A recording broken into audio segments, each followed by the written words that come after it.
I think we'd like to get this next phase of the conference underway, and it's my job to get that started. My name is Doug Turnbull. I'm Vice Chairman and Country Head for DBRS Canada. We are Canada's leading credit rating agency. We're also the fourth largest in the world, with offices in New York, Chicago, London, Frankfurt, and by the end of this year, Madrid. And we're very proudly Canadian, based right here in Toronto, where we were founded in 1976. We provide expert analysis and opinions on a debt issuer's ability to repay their financial obligations in full and in a timely manner. We provide credit ratings for all types of corporations, banks, credit unions, insurance companies, utilities, pipelines, natural resource companies. We rate hospitals, universities, governments, mortgages, autos, credit cards, student loans. We rate container ports, airports, toll roads, stadiums, professional sports franchises, wind farms, renewable power, solar farms, and hydroelectric, to just give you an example. We are a portfolio company of two of the world's leading private equity funds, the Carlyle Group and Warburg Pincus. And we're very proud to sponsor today's important event in partnership with GRI. It's my great pleasure to introduce Richard Nesbitt, CEO of the Global Risk Institute. Richard has played a central role as one of the leading figures in Canada's financial service industry for his very long and distinguished career. Many of you have had an opportunity to review Richard's extensive biography in the program, and therefore I won't go over it in detail, but I would say that he has spent 20 years in the investment banking industry, including CIBC Wood Gundy. He was both president of TSX Markets and CEO of the TSX Group from 2001 to 2008. Richard was president and chief operating officer of CIBC, one of Canada's leading banks, where he was responsible for the global operations of wholesale banking, technology, and operations, as well as strategic and corporate development. Richard is also an academic at both the London School of Economics and the Rotman School of Management at the University of Toronto, as well as a published author of business and management books. Richard has won numerous awards and recognitions for his work in financial services in Canada and in the community, and sits on a number of corporate and not-for-profit boards. Please join me in welcoming Richard Nesbitt to the podium.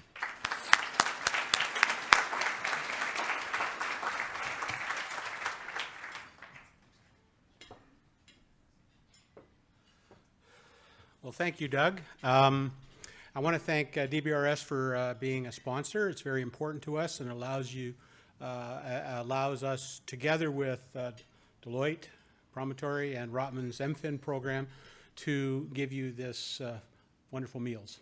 Okay, so I wanted to start today talking about the work of GRI.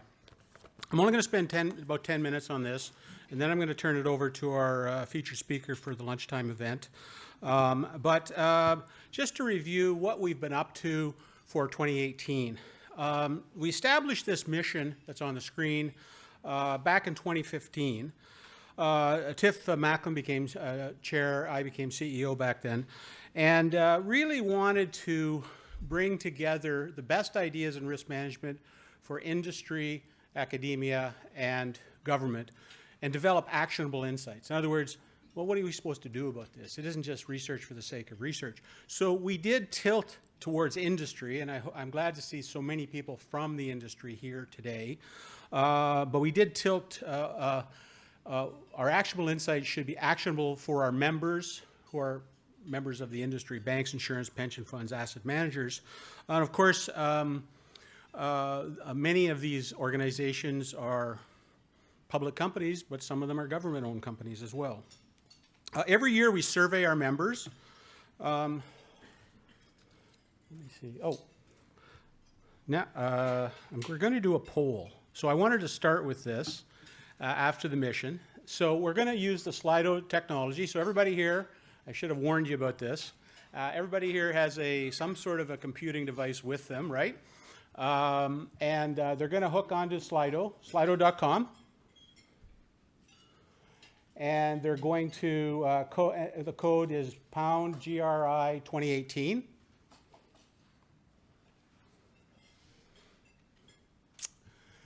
And we want you to pick from this list the top 3 risks in your mind affecting your organization. Okay? So top 3 in no particular order, really. Just give us 3, and we'll see what the audience has to say. GRI 2018. Pound GRI 2018. Here we go. Some people are getting it to work.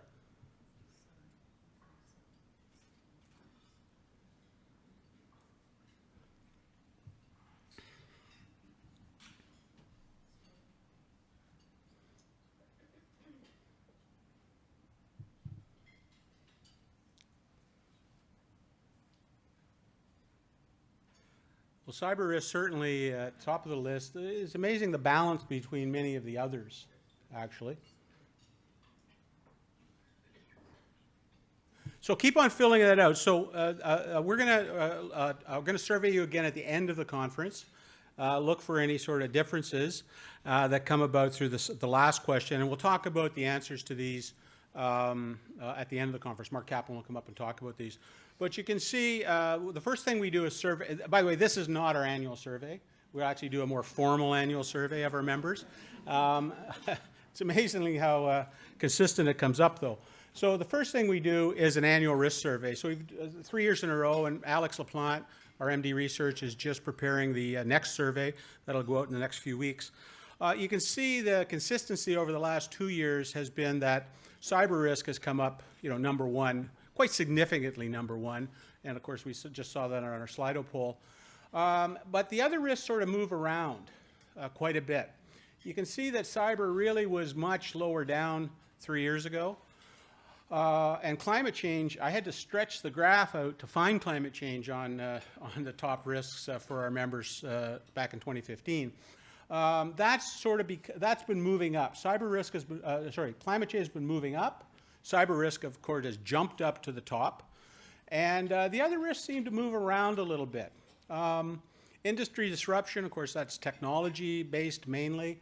And then, of course, the rise of the global economic risk coming about through populism in governments, as well as changing in the interest rate environment, and all of the associated risks with that seem to be on people's minds as well. So global economic risk and interest rates. It's amazing. You can see what's happened on housing risk. Housing risk has moved down in Canada, and we heard about that recently from Darrell White, who talked about that. It wasn't really at the top of their list anymore with all of the changes that have been made from a policy perspective. So that's the first step in everything we do. We then use that research to define, that information to define what kind of research we're going to do. We start with research. We also take a look, not only what are the things that are bothering you right now, but we really try to look at the next 3 to 5 years. What should be bothering you, right? And if they're not bothering you today, maybe they should be. So a good example of that would be climate science. That's why we focused, we have felt, and the experts that we talk to have felt, that has to move up the list, okay, for financial institutions. And it has moved up the list. Insurance companies are right on top of it now, of course. But also things like quantum computing. 3 years ago, you would go and talk about quantum computing, and virtually no one would know what you're talking about. Well, quantum computing has the potential to break every encryption code that is currently used by banking and e-commerce. And that could be here in 7 years. So technology will change everything. Artificial intelligence will change everything. And so we try to look ahead 3 to 5 years, and that tells us what kind of research we should be doing. You can see here some of the work we're doing and some of the institutions we're working with. We work with top institutions both in Canada and the United States, and we have a few contracts outside of North America as well. A year ago, at this conference, we announced the creation of the National Pension Hub. Been very well received by the marketplace. We now have 19 members, and we have 2 contracts underway and 3 contracts in negotiation for research into pension and income security issues. Bernard Morencies, who's our NPH research fellow, is here, and he's going to be leading a panel a little later. So I won't talk too much about that. He'll talk more about that. Education is the big growth area at GRI in the past year. It's accelerated significantly, and we're doing a lot more, and we'll continue to grow that part of our business. We have our board risk oversight and insight program, which some of you have been to. That's designed for board members and senior executives who work with boards. Okay, so we do 2 of those a year. Our next one's coming up in November. There's still a couple of spots left, but it's filling up quickly. So we do 2 of those together with Rotman in Toronto. And the good news is we're about to launch our first one in Montreal with University of Montreal, as you say. Will be coming up October 19th, and we're getting full on that one as well. So there's a couple of spots left, but it's going to be looks like it's going to be a pretty successful program because this isn't just about Toronto. It's about our national risk management posture as well. But there's a lot more happening on education. Let me see here now. In addition to the BROIP Montreal that'll coming up this month, we're also working for a second program with University of Calgary School of Public Policy out in Calgary. We are working on additional programs for the public service of the province of Ontario, which we did this year. There's been a change in government, you may have noticed, so we have to get reignited on that. But we did a full-day session for senior civil servants of the province of Ontario a couple of months ago. We had a number of cybersecurity roundtables, bringing the industry together with the federal government. And of course, we continue to do direct education at our members when our members want to bring us in to talk to their employees. One of the programs that we did also launched this year was called Risk Management for Emerging Leaders. So here's the thinking there. We have the BROIP, which is for boards. John Hull and Tiff have the Masters of Financial Risk Management, which we helped get going, which is for students. But in between, you have a lot of executives who would like to get training in risk management at the sort of 10 to 15 year experience level. So this is the program for them. You have to be nominated by your firm to come to this. We're about to start our second cohort of this. We did one earlier in the year, very successful. We'll run at least 2 next year again. And so this is essentially 2.5 days, basically, of intensive work on risk management for that level of executive. Very popular. If you're interested in that, we can tell you more about that, but you have to be nominated by your firm. Nextly, we have dramatically increased the number of seminars and conferences that we do. One of the things that surveys that we have done tell us is that what people here value is the chance to interact with others in the risk management field. So they're colleagues in risk management. That's why there's so many people here today. And so we have increased that from 2 events in 2015 to this year. I think we'll do probably closer to 40 events, okay, where you can come and talk about different topics if you're interested. They're always very timely and very topical, and we always try to have very interesting speakers come to talk about this, not just us. And then finally, publications. This is one of the things that I find the most fun.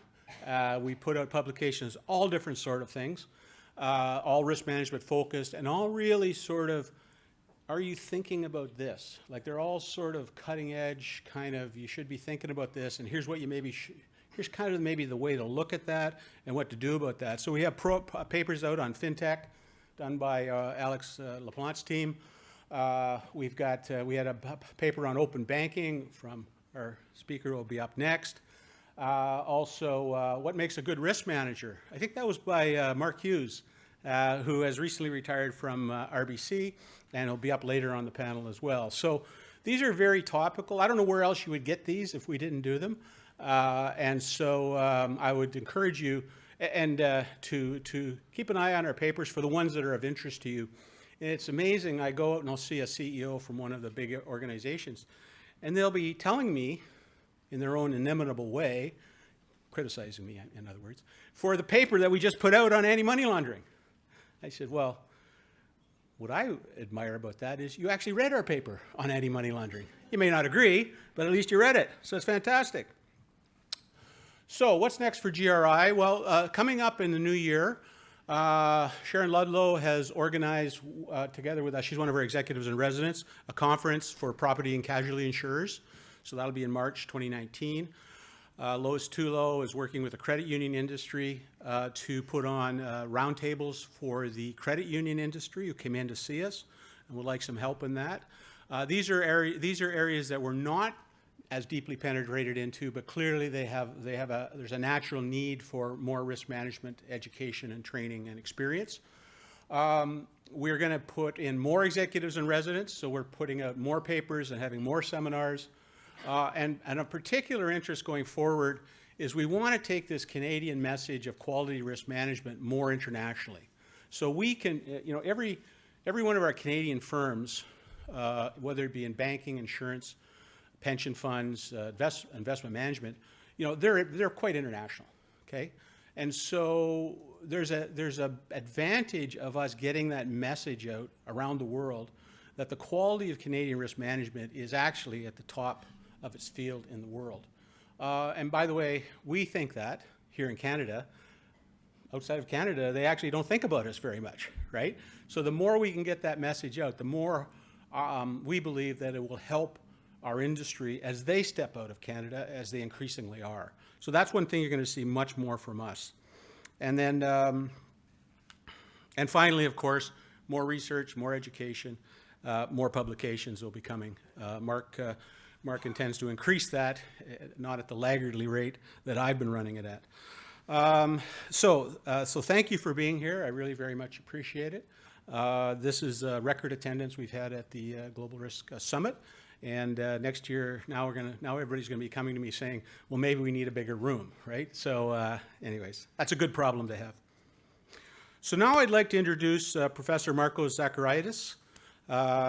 He's at the Warwick Business School, focusing on information systems and management. He's also the FinTech Research Fellow at the Cambridge Center. And Marcos has been a regular contributor to the Global Risk Institute. He and I have done presentations together. He's contributed papers. We've been leaning on him to do more papers for us. And he's going to talk today on a topic that keeps coming up in the room this morning, and that was open banking. Is it coming to North America? So Marcos, I'll turn it over to you. Thank you.